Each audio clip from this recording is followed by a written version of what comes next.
সুস্বাগতম বন্ধুরা, আমি অনামিকা মুম্বাই থেকে। আজ বেবিকর্ন দিয়ে একটা রান্না বানাবো। চলুন দেখে নিন। রান্নাঘরে চলে এলাম। এই যে বেবিকর্ন, এমনি করে কেটে নিয়েছি। আপনারা আপনাদের মতন কেটে নিতে পারেন।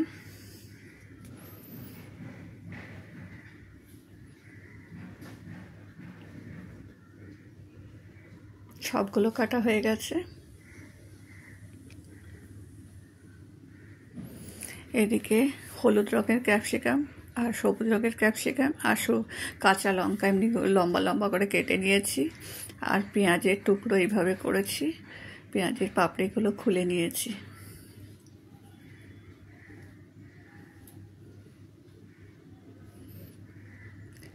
রসুন, আদা আর শুকনো লঙ্কা পেস্ট এই বেবিকর্নের মধ্যে দিয়ে দিলাম। একটু গোলমরিচ গুঁড়ো দেব, ভিনিগার অল্প দিয়ে দেব। ভালো করে মাখিয়ে নেব।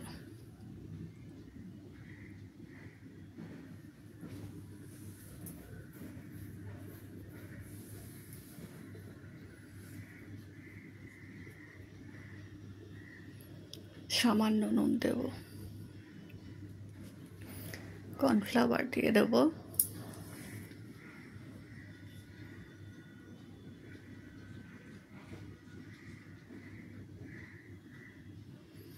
ভালো করে মাখিয়ে কিছুক্ষণের জন্য রেখে দেব।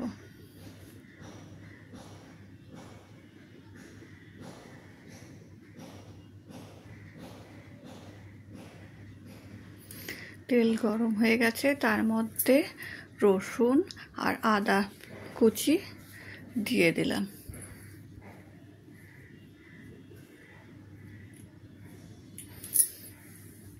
এই রসুন আর আদা কুচিটা ভাজা হয়ে গেলে রসুন, শুকনো লঙ্কা আর আদার পেস্টটা দিয়ে দেব। এটাও সুন্দর করে ভেজে নেব।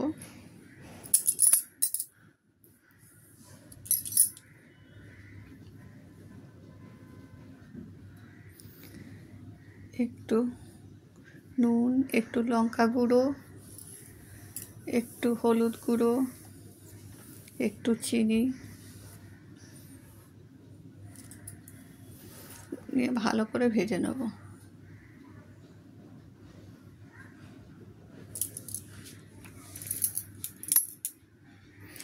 এর ক্যাপসিকাম, পেঁয়াজ, কাঁচা লঙ্কা দিয়ে ভেজে নেব।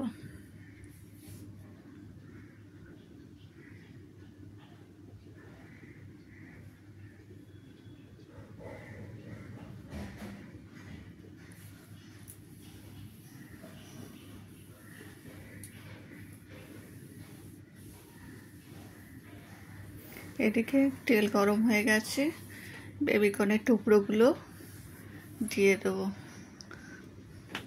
দিয়ে লাল লাল করে ভেজে নেব।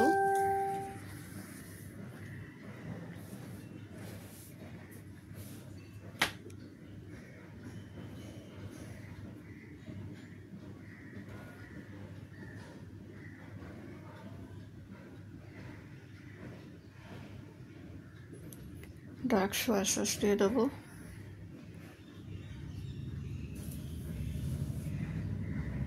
একটু গোলমরিচ গুঁড়ো,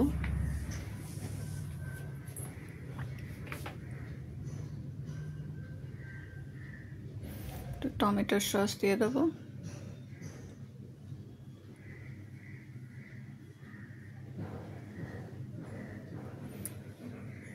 ভালো করে নাড়িয়ে একটু জল দিয়ে দেবো।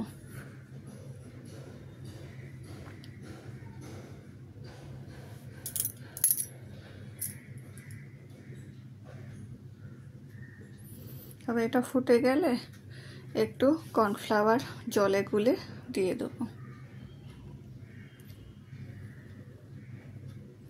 তারপরে এই বেবিকর্নের টুকরোগুলো ঝোলের মধ্যে দিয়ে দেবো।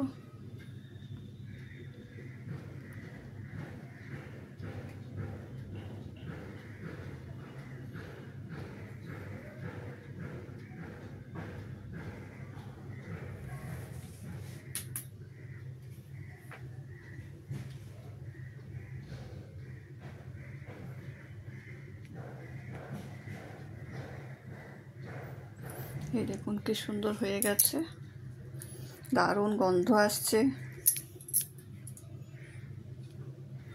আপনারাও বানিয়ে দেখবেন, দারুণ লাগবে। আমার রান্না কেমন লাগলো সেটা অবশ্যই জানাবেন, লাইক কমেন্ট করবেন। আমি আরও অন্য কোনো রেসিপি নিয়ে আপনাদের কাছে হাজির হয়ে যাব। ভালো থাকবেন, সুস্থ থাকবেন। টাটা।